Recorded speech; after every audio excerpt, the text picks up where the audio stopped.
La femme est la destinée de tout homme. La destinée est entre les mains de la femme. Tu es une bonne femme, tu es un homme heureux. Je le dis souvent, un homme idiot, bête comme le canard, avec une femme intelligente, illuminée, cet idiot réussira. Mais un homme illuminé, clairvoyant, un homme de haute envergure mystique, hein, avec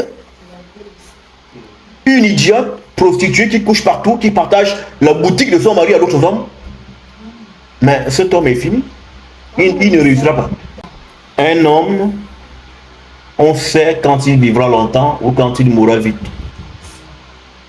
La durée de vie d'un homme dépend de sa femme.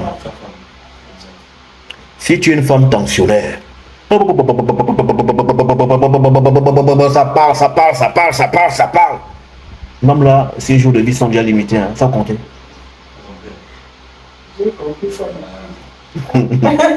Parce que l'homme est fragile.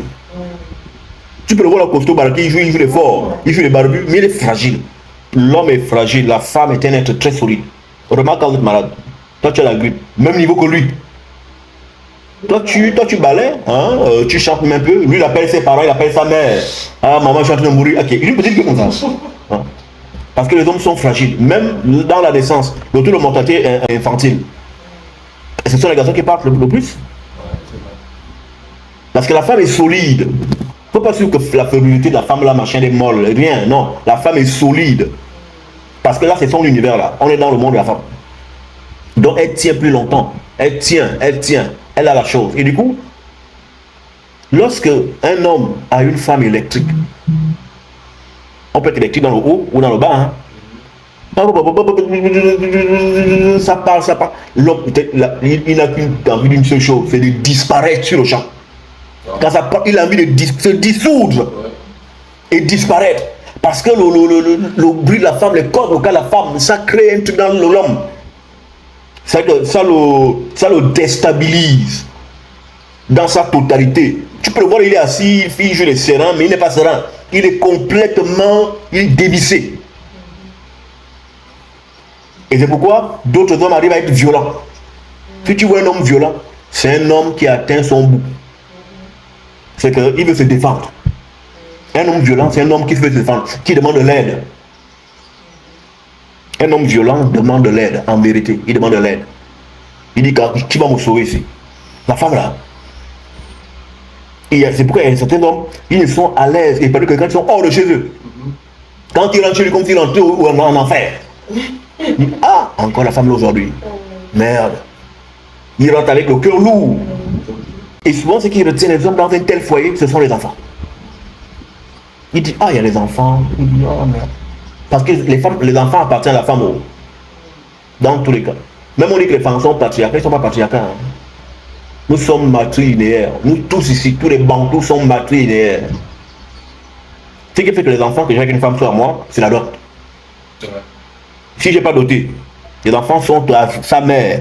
Le village, ils sont du village de, mais ils ont le sang de. Donc quand tu te présenterais, il dirait, ben écoute, moi, je m'appelle tel, je suis, si sa mère est Essatouk, l'enfant dira, je suis Essatouk, ma mère est Essatouk, mais j'ai le sang Yenguin. Le sang Yenguin veut dire que mon père était Yenguin. Mais il n'est pas Yenguin, il est Essatouk aussi. Donc il est de la tribu de sa mère. Donc naturellement, l'enfant appartient à la femme, naturellement. Donc nous, et l'homme est plus fragile dans la vieillesse que la femme. Un vieil homme et une vieille femme ayez plus pitié de l'homme. Parce que l'homme est fragile. Quand il vieillit, il fait pitié. Il est très vulnérable. Et c'est pourquoi, nous les hommes, hein, on fait les enfants parce qu'on pense à ce moment-là.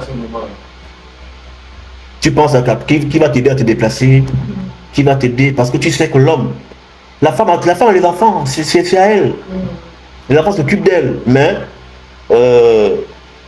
souvent on s'attache moins au père. Ben, c'est mon père, il est là, moi après, voilà. Mais la mère a tous les enfants.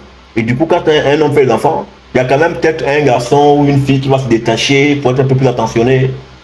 Parce qu'il pense à l'étape de la vieillesse, comment il va faire, qui va l'accompagner. Moi, personnellement, je sais qu'il m'accompagnera. Hein. Mais il n'est pas encore né. Hein. Voilà. Et d'autres sont là, ils vont faire ce qu'ils peuvent faire et ce qu'ils ont à faire. Je sais qui fera quoi. Et c'est comme ça que les pères bénissent les enfants. Et du coup, quand le père vit, il sait ce qu'il donnera à chacun, surtout quand c'est un homme initié. Et c'est pourquoi il est impératif que chaque père soit un homme initié. Il sait que bon, celui-là, les gars d'enfants là, celui-là, il a le cœur dur. Mais il n'est pas ça. Celui-là, style de celui-là, il va écraser tous les autres. Non, il n'en est pas. Celui-là, il a le bon cœur, mais il est un peu ma boule. L'autre là, il peut, hein, celui-là, il peut.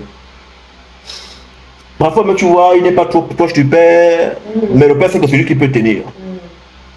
Voilà. Et c'est lui qu'on donne. Vous voyez que tu là. Exactement. Oh non, c'est lui qui peut tenir, c'est lui. Et c'est la femme, la mère, qui facilite cette transmission. La femme ne donne rien. C'est l'homme, c'est lui qui donne. Donc, si tu veux que tes enfants soient bénis, tu t'écrases devant ton mari. Parce que c'est lui qui a la bénédiction des enfants. Hein. C'est la grâce que nous on a. Nous on a la grâce de donner, de définir qui devient les enfants là. Parce que c'est nous-mêmes. C'est mon sperme qui marche là. C'est mon sperme. Tout ce qui est dans le toit là, c'est le corps. Parce que le corps que nous avons là, ce sont nos mères. Mais l'esprit qui est dedans là, c'est mon esprit. Donc c'est moi qui ai le mot de la fin. Vu que ce qui est plus puissant dans ce corps, c'est mon esprit. Et c'est pourquoi ce sont les pères qui bénissent.